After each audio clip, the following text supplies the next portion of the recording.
오늘 함께 나눌 말씀은 출애굽기 6장 6절로 8절까지 말씀입니다. 출애굽기 6장 6절로 8절 봉독해 드리겠습니다. 그러므로 이스라엘 자손에게 말하기를 나는 여호와라. 내가 애굽 사람의 무거운 짐 밑에서 너희를 빼내며 그들의 노역에서 너희를 건지며 편팔과 여러 큰 심판들로서 너희를 속량하여 너희를 내 백성으로 삼고 나는 너희의 하나님이 되리니 나는 애굽 사람의 무거운 짐 밑에서 너희를 빼낸 너희 하나님 여호와인 줄 너희가 알지라. 내가 아브라함과 이삭과 야곱에게 주기로 맹세한 땅으로 너희를 인도하고 그 땅을 너희에게 주어 기업을 삼게 하리라. 나는 여호와라 하셨다 하라. 아멘. 7절 한 절을 다시 보겠습니다. 7절에 여러분들 노란색으로 표시된 성경 구절 첫 줄만 다 같이 한번 읽겠습니다. 너희를 내 백성으로 삼고 나는 너희의 하나님이 되리니. 아멘. 이 말씀은 구약 성경 전체에서 매우 중요한 말씀입니다. 우리는 지금 성경은 하나의 이야기를 하고 있다라는 주제를 가지고 말씀을 계속해서 나누고 있는 중입니다.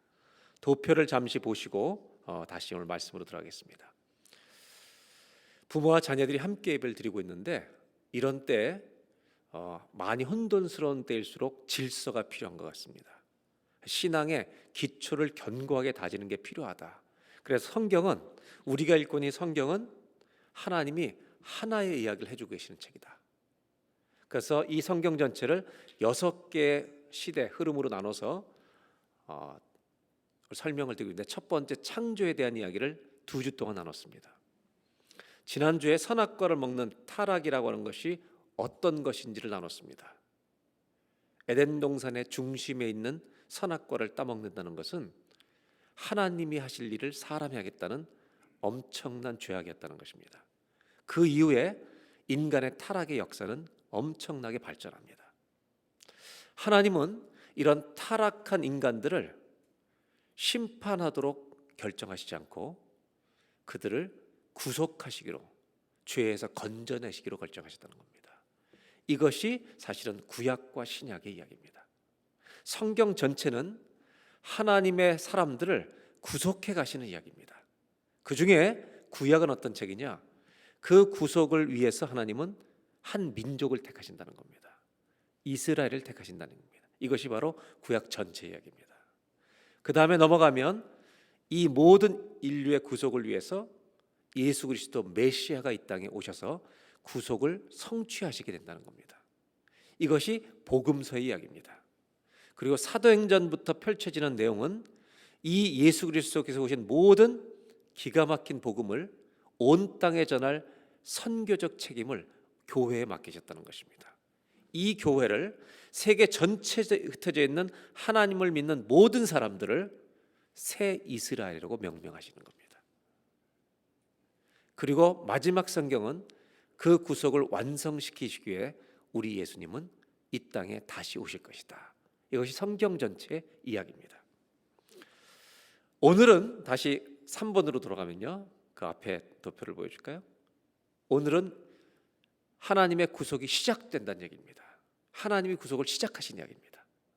그래서 구약에 대한 얘기를 하는데 그 내용은 이스라엘 선택하시는 이야기입니다. 이것을 오늘과 다음 주 2주에 걸쳐서 3번에 대한 이야기를 좀 나누려고 합니다. 됐습니다.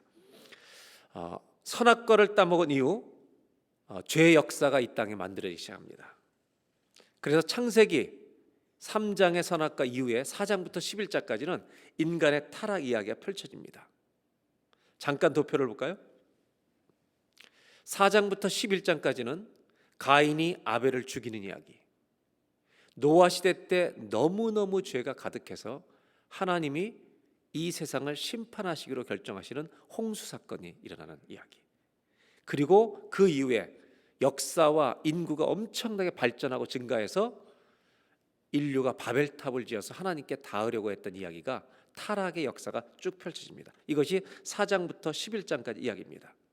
이 과정 속에서 사람이 망각하고 잊어버리게 된 것이 있습니다. 그건 뭐냐면 아담을 지어놓으시고 생육하고 번성하여 땅에 충만하라고 하는 사람이 본래 목적대로 지음받은 청지기의 사명 자체를 인류가 망각해 버렸다는 것입니다. 이것이 죄의 특징입니다. 그렇다면 구속이란 무엇인가?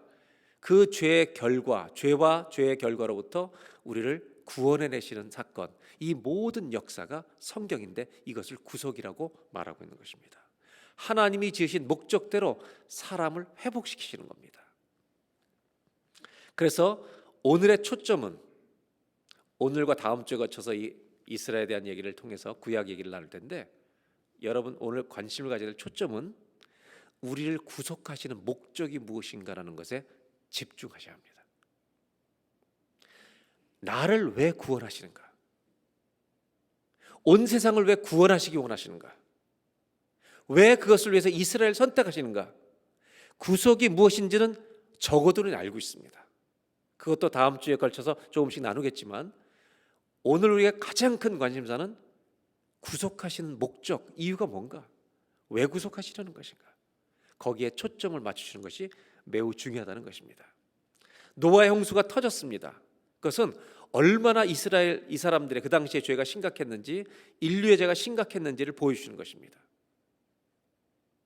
그리고 나서 하나님은 그 홍수의 심판 속에 노아와 그의 가족들과 동물들을 보호하시고 건져내십니다. 그리고 여러분, 노아가 홍수가 끝난 다음에 하나님이 창세기 9장에 신비로운 말씀을 하십니다. 노아에게 뭐라고 말씀하신지 혹시 아십니까? 창세기 9장 1절로 보겠습니다. 다 같이 함께 봉독합니다. 하나님이 노아와 그 아들들에게 복을 주시며 그들에게 이르시되 생육하고 번성하여 땅에 충만하라. 1절을 보시면 많이 들었던 구절 아닙니까? 이 명령은 누구에게 주셨던 것입니까? 최초의 인류였던 아담에게 주셨던 것입니다. 홍수의 심판을 내리시고 노아를 살리신 다음에 똑같이 복을 주시고, 아담에게도 복을 주셨던 것처럼 노아에게 복을 주시고 생육 번성 땅에 충만하라고 하는 사람에게 주셨던 본래 목적을 그대로 다시 부여하십니다. 그런 면에서 노아는 두 번째 아담의 사명을 받는 것입니다. 이것만이 아니라 7절에 또다시 반복합니다. 생육 번성 땅에 가득해서 편만하라, 흩어져라. 온 땅이 하나님이 누구신지를 알도록 하라는 것입니다. 이것이 사람의 목적입니다. 우리를 구원하시는 목적은 온 땅에 하나님을 알게 하는 것입니다. 이것을 알게 하기 위해서 흩어지는 겁니다. 그럼에도 불구하고 여러분, 안타깝게 노아는 믿음으로 살려고 했던 사람이지만 우리가 아는 대로 포도주 농사를 짓고 포도주를 먹고 취해서 자기의 모든 수치를 자녀들에게 드러내는 또 범죄를 합니다. 이렇게 믿음의 사람이었지만 온전할 수 없다는 것을 성경은 보여주고 있습니다.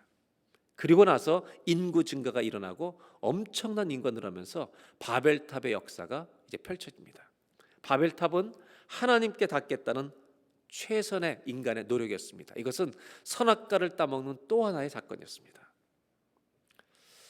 그렇게 수없이 많은 노력들을 하고 하나님께 닿으려고 하지만, 여러분, 하나님은 언어를 통해서 혼잡게 하시고 바벨탑이 중단되게 하시지만 그 속에서도 하나님이 이 사람들을 구속하시겠다는 목적은 변함이 없습니다.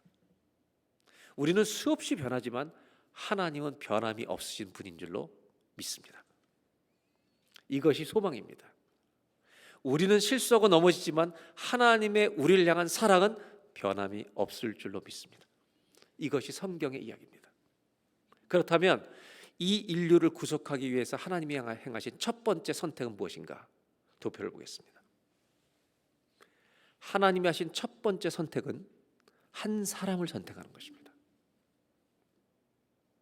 구약의 이야기 중에 이제 구속이 시작이 되는데, 구약의 이야기 중에 하나님이 하신 첫 번째는 한 사람을 선택하시는 겁니다. 그리고 구약의 얘기는 어떻게 전개되냐면, 한 사람을 선택한 것이 모세 시대에 가서 민족을 이루게 됩니다. 이 민족이 여러분 사무엘 상하에 넘어가면서 한 나라를 이루게 됩니다. 하나님은 한 사람을 택하시고 한 민족을 이루시고 한 나라를 이루셔서 한 사람과 이 민족과 이 나라가 하나님이 아담에게 주셨던, 노아에게 주셨던 생육하고 번성하여 땅에 충만하라는 하나님을 알게 하는 이 모든 목적을 이 민족이 이루도록 하시는 겁니다. 이걸 부탁하는 겁니다.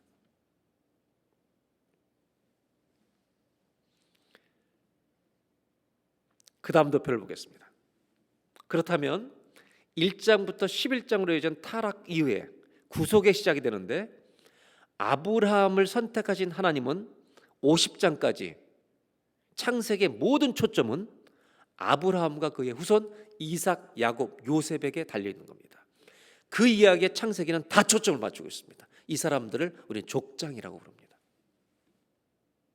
그리고 출애굽기부터 펼쳐지는 말라기까지 구약 모든 내용은 도대체 뭘 말하고 있는가? 한 가지 얘기를 하고 있는 겁니다. 한 사람을 부르시고 민족을 만드시고 한 나라를 만드셔서 이 나라, 이 백성들이 하나님을 온 땅에 알리는 도구의 역할을 하시기를 주님은 원하신다는 것입니다. 그것이 하나님의 계획입니다.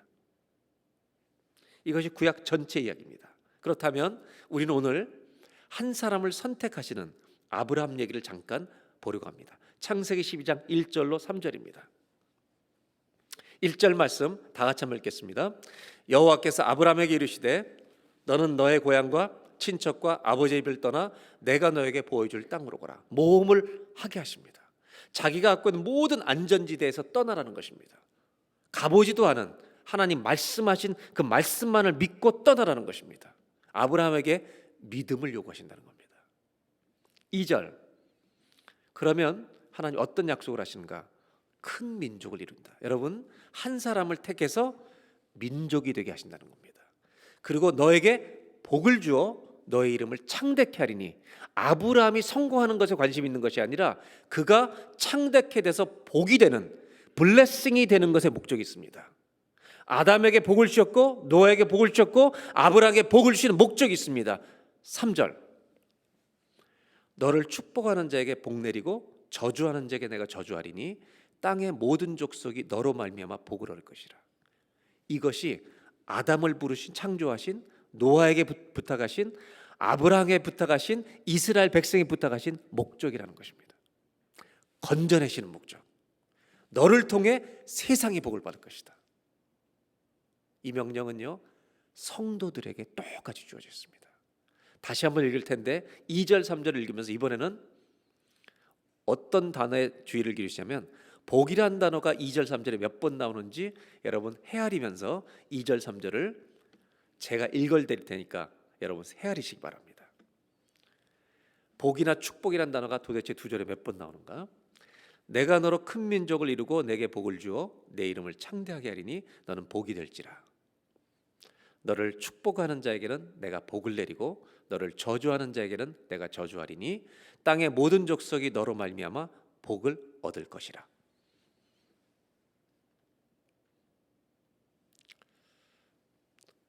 몇 번 나오죠?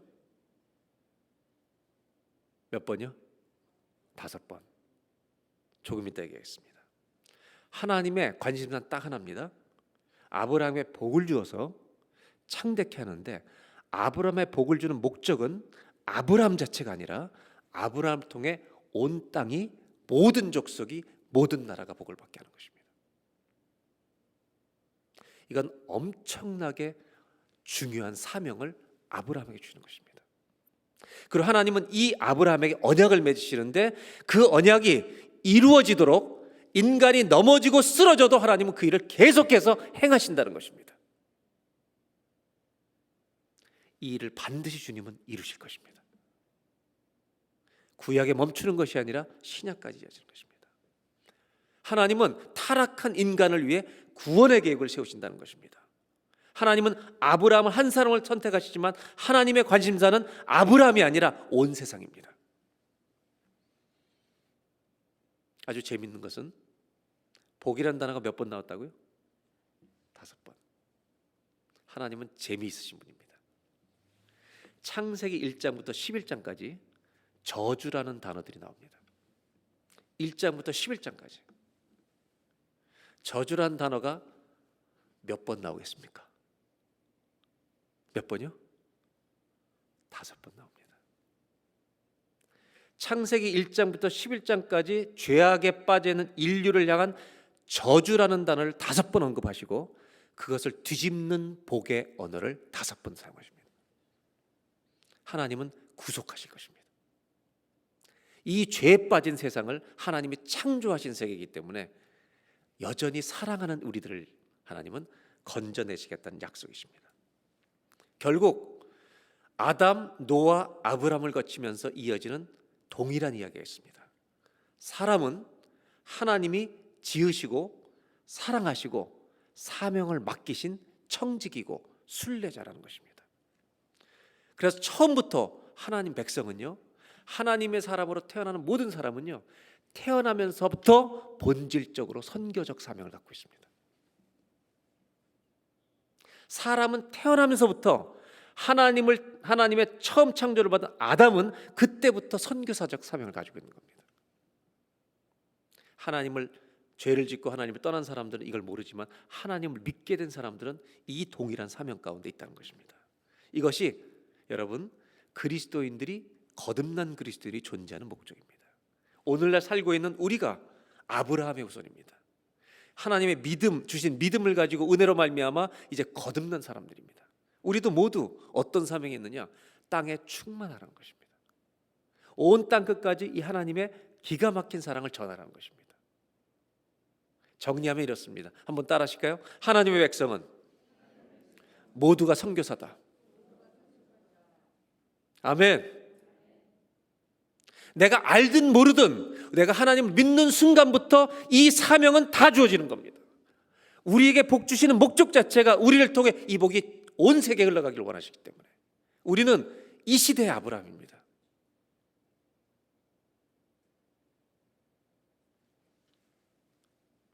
이것 자체가 성경이 흘러가고 있는, 성경 전체에서 말하고 있는 하나님의 메시지라는 것입니다. 하나님은 우리를 통해 온 세상이 이 복을 알게 되길 원하십니다. 그리고 나서 17장 4절에 하나님은 너를 열국 열방의 민족의 아버지가 될 것이다. 언약입니다. 8절 다 같이 한번 읽겠습니다. 내가 너와 내 후손에게 내가 거류하는 이 땅 곧 가나안 온 땅을 주어 영원한 기업이 되게 하고 나는 그들의 하나님이 되리라. 하나님은 아브라함에게 이 땅, 고향을 떠나서 온 가나안 땅을 너한테 주는 것뿐만 아니라 너의 후손에게 주는데 영원한 그들의 기업이 되게 한다. 여러분, 나라가 있으려면 땅이 필요하잖아요. 그 약속의 땅을 주시는데 아브라함에게 약속하시면서 이미 모세 시대를 거쳐서 400년 동안 이방에 갱이됐다가 모세 시대 이 땅에 다시 돌아올 것을 아브라함 때 얘기해 주시는 겁니다. 하나님은 언약을 400년, 600년, 700년이 넘어도 지키시는 거예요. 그 약속을 지키시기 위해서 역사를 이끌어 가시는 거예요.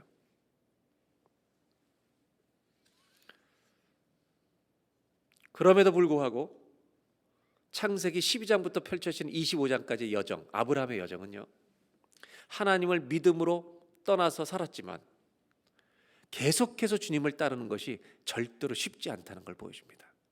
아브라함의 일생을 보면 넘어지고 쓰러지는 경우도 참 많습니다. 여러분, 그렇습니다. 하나님의 백성답게 사는 것은 정말 쉬운 일이 아니라는 것입니다. 이것을 아브라함의 여정 속에서 보여줍니다. 특별히 아브라함이 믿음의 사람이었음에도 불구하고 아담과 같았던, 자율적으로 내 마음대로 살고 싶었던, 말하고 싶었던, 행동하고 싶었던 아담의 흔적이 깊이 아브라함 속에 살아있다는 것입니다. 우리들도 마찬가지예요.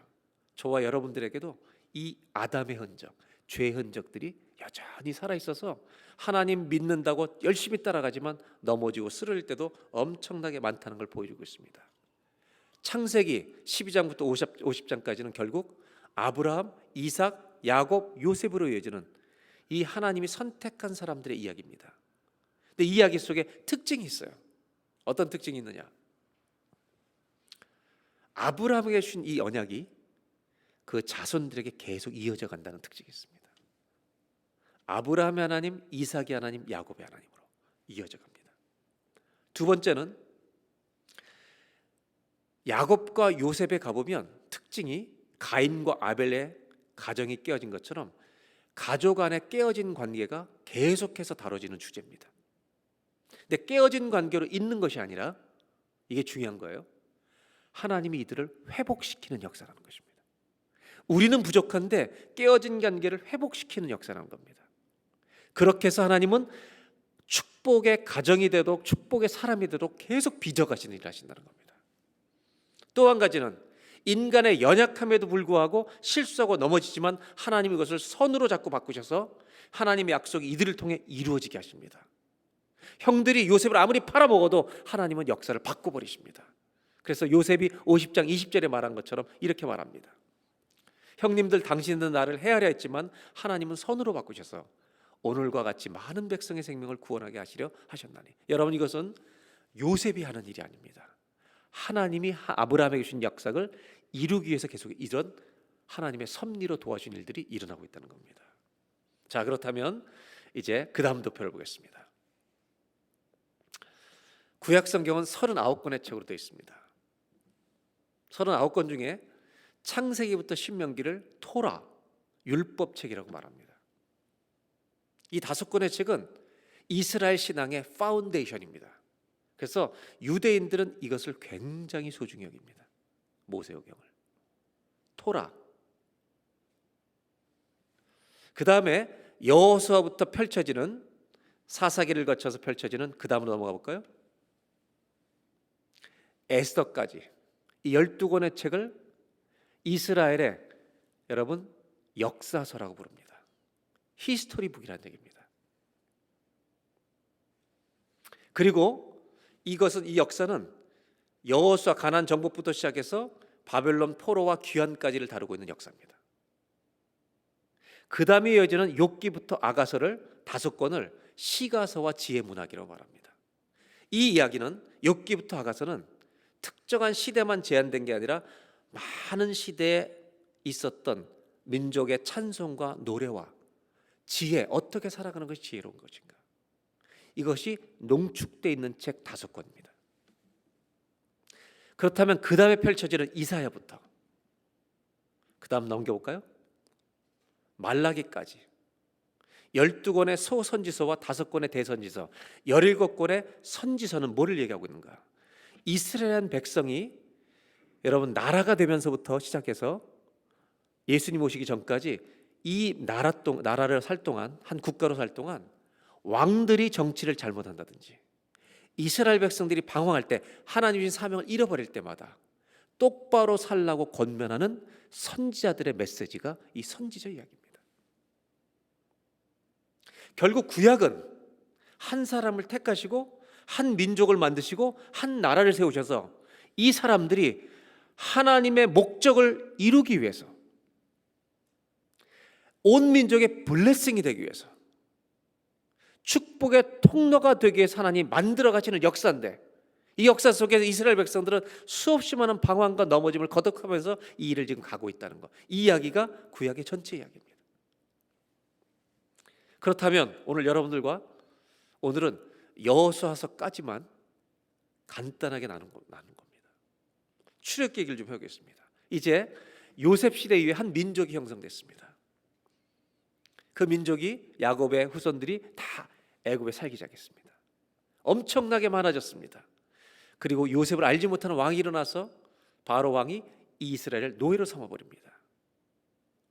여러분, 이 노예로 된 것이 가나안 땅에 돌아가게 되는 사실은 촉매제가 됩니다. 왜냐하면 너무 힘들어서 그들은 기도합니다. 부르짖습니다. 그랬더니 하나님이 출애굽기에 뭐라고 말씀하시냐면 2장에 하나님이 아브라함에게 하신 언약을 기억하시고 그들을 구출할 계획을 세우십니다. 그리고 모세를 부르시는 겁니다. 우리가 잘 아는 대로 모세를 호렙산에서 만나시더니 이 백성을 이끌고 나가라는 겁니다. 한 사람을 택하시고 여러분 민족을 만드시고 이스라엘 백성들 데리고 나가라는 겁니다. 인간의 부족함, 인간의 죄 때문에 하나님의 목적이 방해를 받을 수 있지만 멈출 수는 없습니다. 결국 모세는 이 명령을 받고 바로왕에 갑니다. 바로왕에 가서 모세가 요청합니다. 여호와께, 우리는 하나님 믿는 사람들인데 여호와께 절기를 지킬 수 있도록 우리를 내보내 달라는 겁니다. 바로왕은요 비웃습니다. 노예가 니네를 뭐하는, 우리나라의 종들인데 니네 무슨 정신 차려, 똑바로 정신 차려. 여호와가 누군데 내가 너를 내보내느냐, 나는 여호와를 알지 못한다. 바로왕이 노를 합니다. 여기에 중요한 메시지가 감춰져 있습니다. 이것을 오늘 여러분들 마음속에 잘 새기셔야 합니다.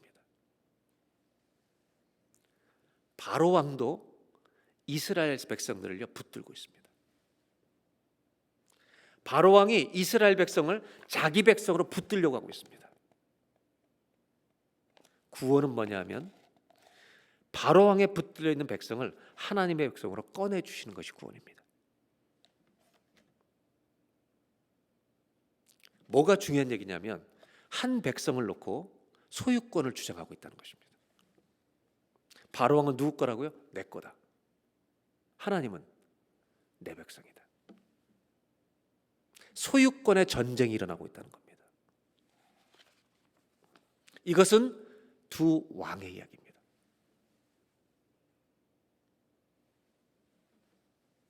도표를 보겠습니다.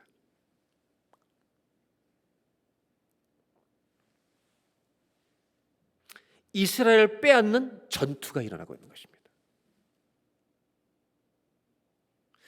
만왕의 왕이신 하나님과 한 나라의 왕이 심결을 하고 있는 아주 우스운 장면입니다.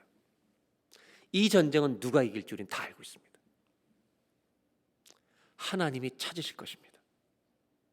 죄인들을 건지실 것입니다. 여러분, 이 도표를 우리에게 가져와 보겠습니다. 그 다음 도표를 보시면 똑같습니다. 선악과를 먹게 해서 아담을 소유하려고 했던 사탄처럼 이 세상은 우리들을 그들 것으로 가지려고 하고 있습니다. 구원은 하나님이 우리를 소유하시는 것입니다. 우리의 모든 삶을 하나님이 통치하기를 원하시는 것입니다. 요즘 사람들 가운데는 이렇게 믿음 생활하는 사람이 있어요. 믿음의 줄을 가는 실처럼 주님을 붙들어요. 믿음이 있다고 생각합니다. 그리고 내 모든 도덕, 내 모든 가치, 삶의 방식은 세상에 붙들려 있습니다.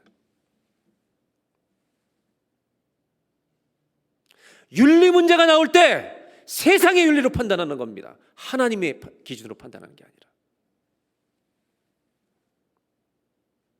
여러분, 90%가 세상 것이고 10%만 주님 것인 사람들이 있습니다. 구속은 전부를 건지시는 것입니다. 어떻게 건지십니까? 10번째 재앙으로 결국 건지십니다. 어린 양의 피를 발라 소유하십니다. 희생을 치르고 건져내십니다. 우리는 매일 이 소유권의 싸움 속에 살아가고 있습니다. 내가 거듭난 사람이라면 하나님의 것으로 살아가는 은혜가 있기를 주의 이름으로 기원합니다. 10가지 재앙이 보여주는 건 이것입니다. 온 우주를 통치할 사람은 이 땅에 없다. 바로가 아니다. 10가지 재앙은 바로에게 한 가지를 똑바로 알려준 겁니다. 이 전 우주의 자연을 다스릴 분은 우리 주 하나님밖에 없다. 그리고 놀라운 말씀을 출애굽기 19장 3절로부터 6절 보겠습니다. 하나님은 이들을 10가지 재앙에서 건지셔서 신의 산으로 데리고 오십니다. 모세를 만났던 산으로 부르십니다. 그리고 이스라엘 자손들에게 말하라는 겁니다. 4절, 내가 니네를 어떻게 케어했는지 아냐. 5절, 세계가 다 내게 속하였나니 너희가 내 말 듣고 내 언약을 지키면 너희는 모든 민족 중에서 내 소유, 내 것이 되겠다는 겁니다. 그리고 기가 막힌 말씀하십니다. 19장 6절을 다 같이 한번 큰 목소리로 읽겠습니다. 시작. 너희가 내게 대하여 제사장 나라가 되며 거룩한 백성이 되리라. 너는 이 말을 이스라엘 자손에게 전할지니. 하나님이 구속하시는 목적은 여기에 있는 것입니다. 이스라엘 건져내시는 목적은, 저와 여러분을 구원하시는 목적은 온 세상에 우리가 제사장 나라가 돼서 다리가 되어서 하나님과 세상을 연결하는 축복의 통로가 되라. 그래서 거룩한 백성, 제사장 나라라고 표현합니다. 이 이야기를 누가 또 사용합니까? 베드로가 사용하는 겁니다. 이 목적은 변함이 없는 것입니다. 구약부터 신약까지 주님 오실 때까지 이 목적은 똑같습니다. 하나님 우리를 구원하신 목적은 거룩한 나라, 하나님의 거룩한 백성, 거룩한 제사장, 나라가 되는 걸 원하시는 것입니다. 나 한 사람이 거룩한 백성이고 거룩한 나라고 하나님의 제사장 나라가 되는 것입니다. 이것이 구원하시는 목적입니다. 결국 성경은 이 얘기를 계속하고 있는 것입니다. 그리고 이 나라를, 이스라엘의 나라를 그렇게 만들어가는 노력을 기울이시는 것이 구약입니다.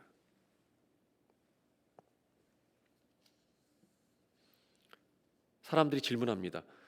왜 이스라엘을 하필이면 건져가지고 우리 대한민국을 선택하시지? 신명기 7장 7절에 주님 이렇게 대답하십니다.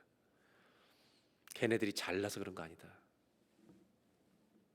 가장 작은 것을 선택해서, 그런 것을 선택했다면 다른 나라는 안 건지시겠느냐. 그리고 더 중요한 얘기를 하십니다.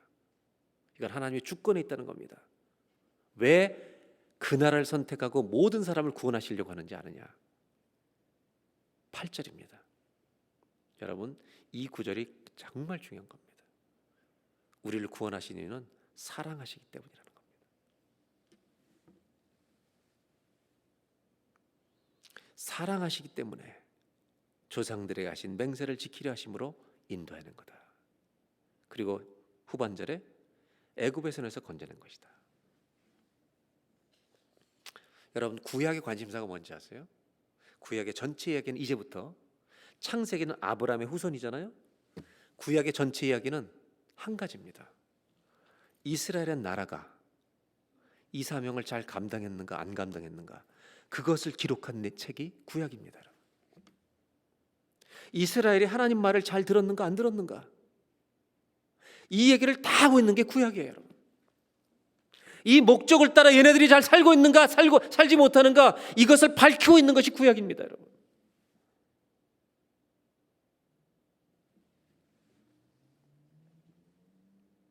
신약으로 넘어가면서 이 이스라엘은 이 땅에 하나님을 믿는 모든 백성들을 지칭합니다. 아브라함에게 주신 사명, 모든 민족에게 복이 되리라는 이 명령을 이들이 잘 수행하고 있는가를 보라는 것, 이것이 구약입니다. 구약은 그것에 관한 이야기입니다. 구약 성경의 나머지 부분은, 여호수아 이후에 펼쳐지는 부분은 이제 다음 주에 보게 될 것입니다.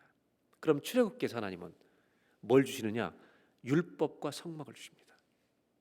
율법은 하나님의 백성들답게 빛의 민족으로 살려면 너희들이 살아가야 될 삶의 지침서를 주시는 게 율법입니다. 율법은 이렇게 살면 빛이 될 거야, 잘 살아봐 주신 겁니다. 성막은 내가 너희들과 함께 거할 거니까 잘 지어라 부탁하신 겁니다. 하나님을 기억하며 살아갈 수 있게. 그런데요, 출애굽기에 3분의 1의 분량이, 40장 중에 3분의 1의 분량이 성막 짓는 얘기입니다. 더 우리에게 힘든 건 뭐냐면 성막에 너무너무 디테일한 내용을 거기다 다 적어놨다는 겁니다. 지루한 부분이 나오고 있다는 것입니다. 왜 그렇게 하나님은 성막에 대해서 자세하게 기록을 하셨을까? 중요한 이유가 있습니다. 하나님의 백성답게 살려면 성막에서 예배하는 것, 하나님을 예배하는 것이 신앙생활의 전부라고 할 만큼 중요한 것이기 때문에, 질서가 무너져 있는 세상에서 성막에 들어오면 하나님의 질서가 지켜지는 것이기 때문에 자세하게 적어야 했습니다. 그러나 더 중요한 이유가 있습니다. 성막을 그렇게 자세하게 소개하시는 또 하나의 중요한 이유가 있는데, 그건 뭐냐면, 생각해 보세요. 이스라엘 백성들은 뭘 짓던 사람인지 아세요? 성막을 짓기 전에, 애굽을 탈출하기 전에 바로 왕의 소유가 되었을 때 그들은 뭘 짓는 사람이었느냐? 엄청난 노획을 했어요. 강제로. 자기가 하고 싶어서 한 게 아니에요. 뭘 지었는지 아세요, 여러분? 바로의 왕궁을 짓는 거예요. 내가 원하지 않는데 억지로 그 왕궁을 짓는 거예요. 이 사람들을 구속해서 지금 뭘 짓게 하시는지 아세요? 출애굽기에 성전을 지을 때, 성막을 지을 때 자원하는 심령으로 모든 재물을 갖다 바치고요, 자원하는 심령으로 노동해서 하나님의 성전을 짓는 거예요. 왜 성막을 이렇게 자세히 기록하는지 아세요? 구속이 뭐냐 이거예요. 세상의 왕국을 짓던 너희들이 하나님의 영광스러운 성전을 짓는 사람으로 바뀌어진 것이 구원이라는 것이에요. 거듭난 사람들은 하나님 나라 킹덤 빌더가 돼야 돼요. 어느 나라에 살든지 여러분 하나님의 나라를 짓는 일에 참여하는 성도가 되시기를 주의 이름으로 축복합니다. 성막을 그렇게 자세하게 소개하신 이유가 여기 있는 거죠. 구원은 우리를 하나님의 나라를 짓는데 세상의 왕궁을 짓는 사람이 아니라 그런 집을 짓다가 돈집을 짓다가 하나님의 나라를 짓는 일에 기꺼이 자원하는 심령으로 동참하는 사람으로 바꿔버리는 것, 이것이 구원이에요. 여러분 상상해 보세요. 성막을 짓고 주님이 이제 이스라엘 백성들하고 같이 살아요. 임재가 있잖아요. 근데 죄 짓고 있는 그 사람들과 매일 보는 것이 주님이 기쁘셨을까 힘드셨을까 생각해 봐요. 여러분 주님이 우리 집에서 24시간 같이 사신다면 그분이 힘들까요? 제가 힘들까요? 저도 불편하지만요, 주님 힘드실 거예요. 그래서 여러분 이스라엘 백성들과 살아보니까 너무 죄를 많이 했잖아요. 이것들을 사랑하는데 악을 반드시 심판하시던 하나님이 얼마나 마음이 고통스러우시겠어요. 이 문제를 해결한 책이 레위기예요. 레위기는 뭐예요?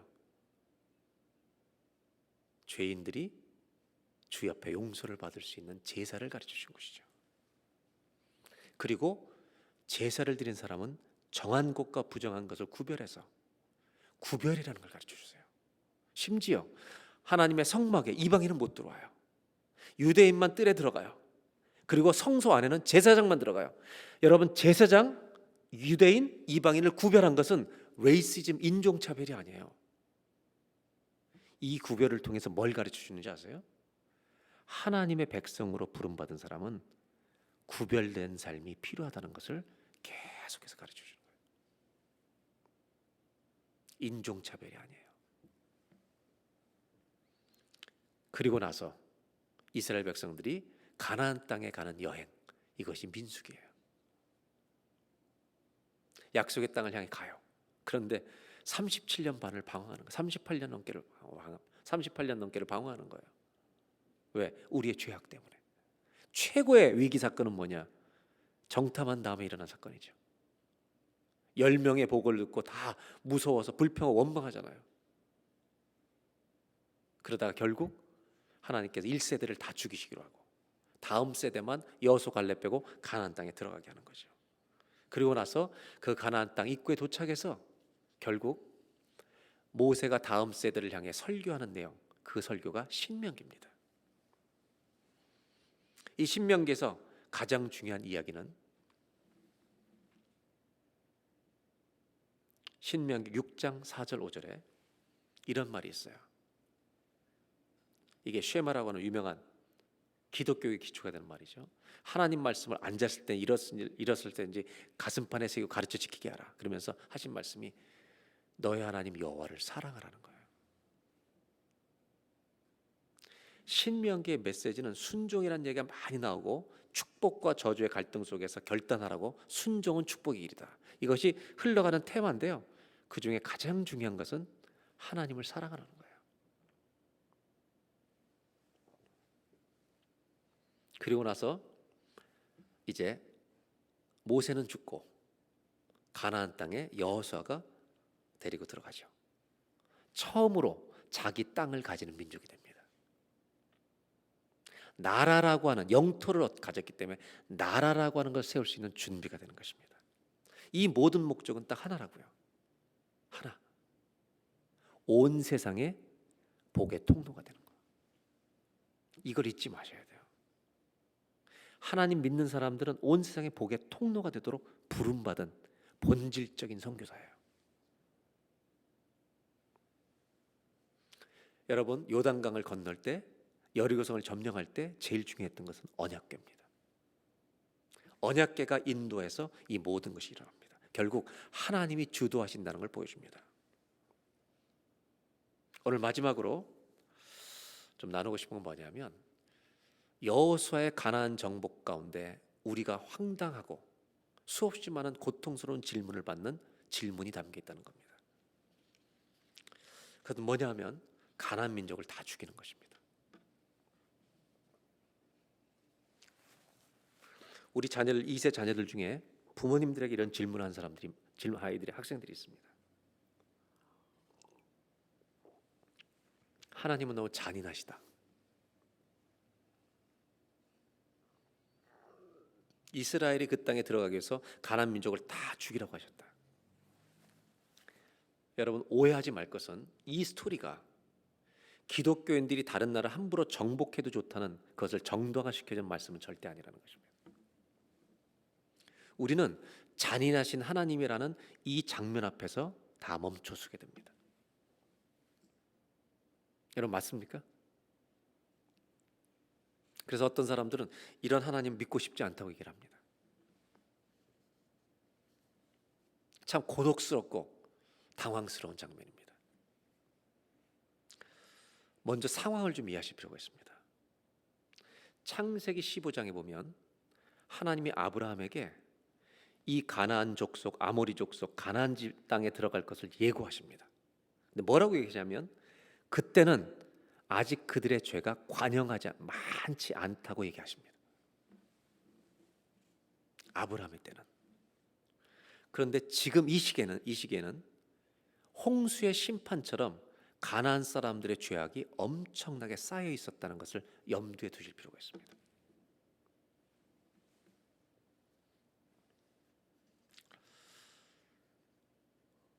그럼에도 불구하고 이들을 잔인하게 심판하신 이유가 무엇일까? 한 가지 전제는 이들은 심판받기에 충분했지만 참고 기다리셨던 상황이라는 것을 먼저 염두에 두셔야 합니다. 그렇다면 신명기 20장 16절에 이런 말씀이 나옵니다. 오직 내 하나님 여호와께서는 내게 기업으로 주시는 이 민족들의 성읍에서는 호흡 있는 자를 하나도 살리지 말지니, 잔인하게 얘기하십니다. 17절, 헷 족속, 아모리 족속, 가나안 족속, 이 사람들에 대한 얘기를 아브라함 때 하셨습니다. 브리스 족속, 히위 족속, 여부스 족속을 네가 진멸하되, 잔인해 보입니다. 내 하나님 여호와께서 너에게 명령하신 대로 하라. 18절, 다 같이 읽어볼까요? 이는 그들이 그 신들에게 행하는 모든 가증한 일을 너희에게 가르쳐 본받게 하여 너희가 너희 하나님 여호와께 범죄하게 할까 함이니라. 하나님은 이스라엘이 얼마나 연약한지를 아시는 분입니다.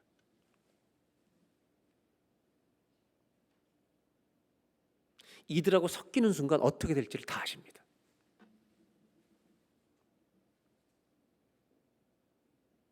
하나님은 하나님의 백성을 거룩하게 지켜주고 싶으신 겁니다.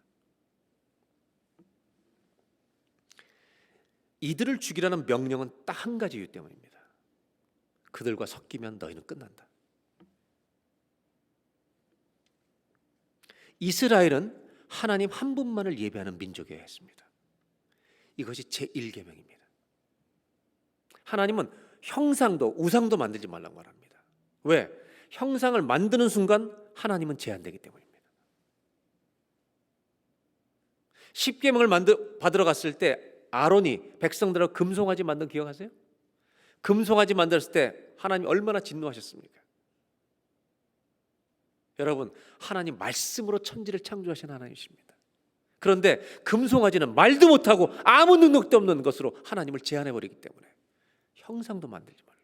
이스라엘 백성은요, 보이지 않는 전능하신 하나님만을 예배합니다. 이것은 무슨 말이냐? 그 당시에 모든 종교는요, 다 신의 형상을 갖고 있었습니다.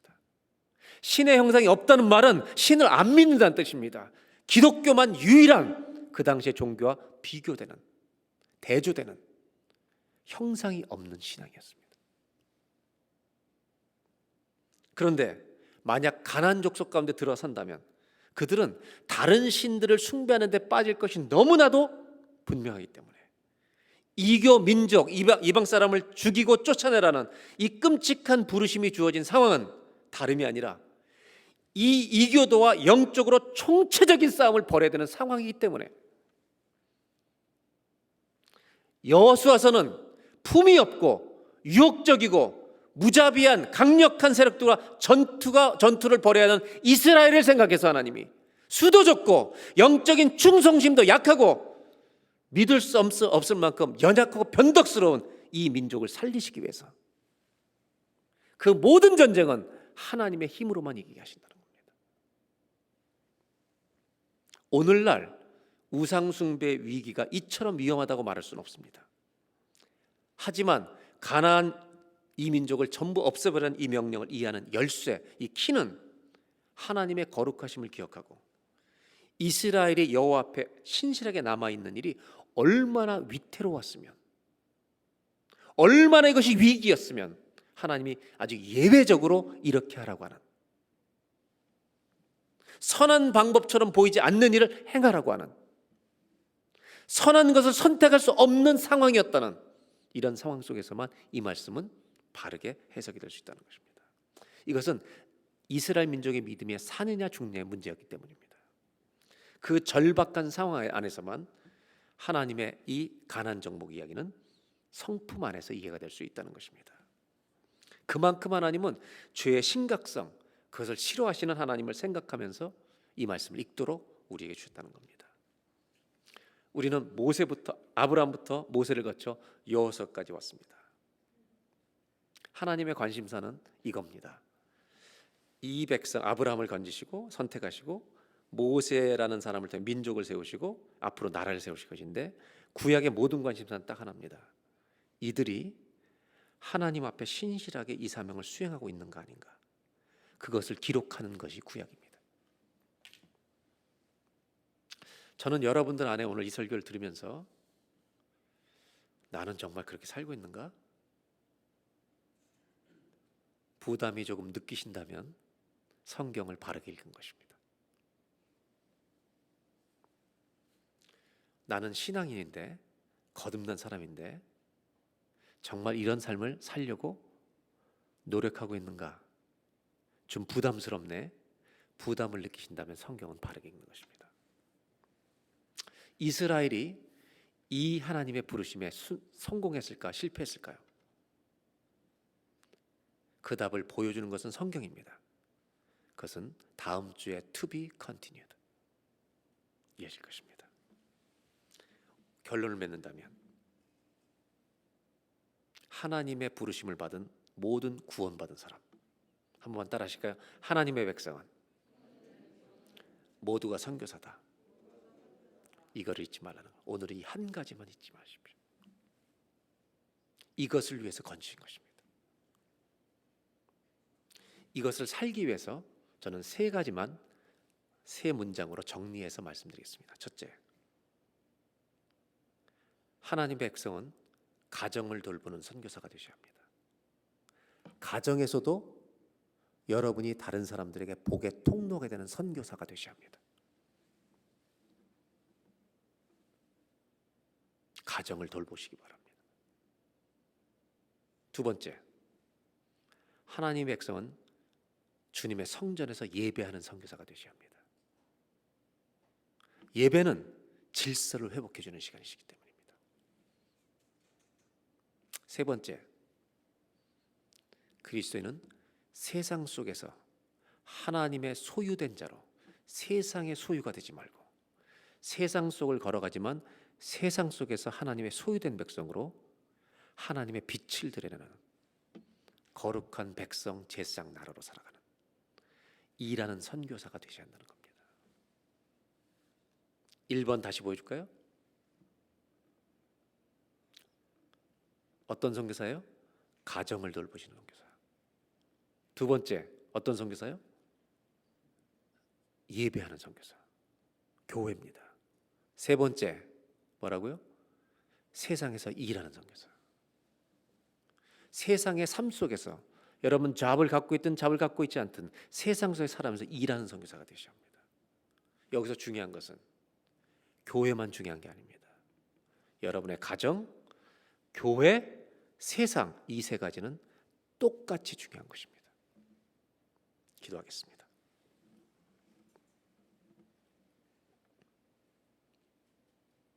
하나님은 아브라함에게 복을 주셨습니다. 그 복을 주신 목적은 딱 하나입니다. 온 세상에 복이 되게 하시는 것입니다. 이것이 구속의 목적입니다. 이 시간 한 가지만 딱 기도합니다. 하나님, 저를 예수님 믿게 하셔서 그분이 복 근원이십니다. 하나님의 자녀 삼으셨으니 가정에서, 교회에서, 세상에서 복의 통로로 살아가는 은혜와 믿음, 은혜 부어주시고 이 믿음 지키게 주여 도와주시기를 소원합니다. 가정의 선교사, 예배하는 선교사, 일하는 선교사가 되게 하여 주옵소서. 다 같이 한번 합심해서 1, 2분만 기도하겠습니다.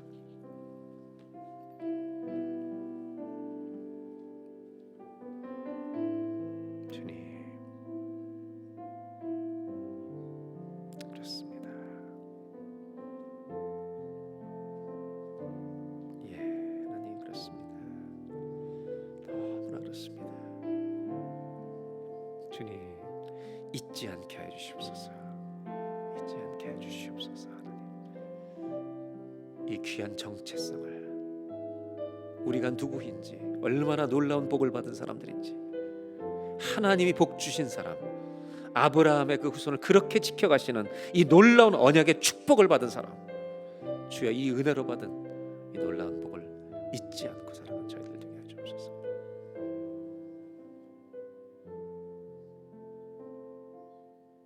하나님 아버지, 구약 성경의 이야기는 아브라함을 선택하시고 민족을 세우시고 나라를 세우셔서 결국은 세상에서 제사장 나라와 거룩한 백성 되게 하시는 이야기라는 것을 우리가 알게 되었습니다. 이들이 정말 어떻게 살았는지를 보여주는 것이 성경의 이야기입니다. 우리가 바로 그 축복에 연결된 자리에 있는 하나님의 백성입니다. 기도합니다. 하나님, 가정을 돌보는 선교사가 되게 해주시고 예배하는 선교사가 되게 해주시고 세상 속에서 세상 것이 아닌 바로 왕 것이 아닌 하나님의 나라를 건축하는 일에 참여하는 세상 속에서도 주님의 일을 하는 선교사가 되게 하여 주옵소서. 예수님의 이름으로 기도하옵나이다.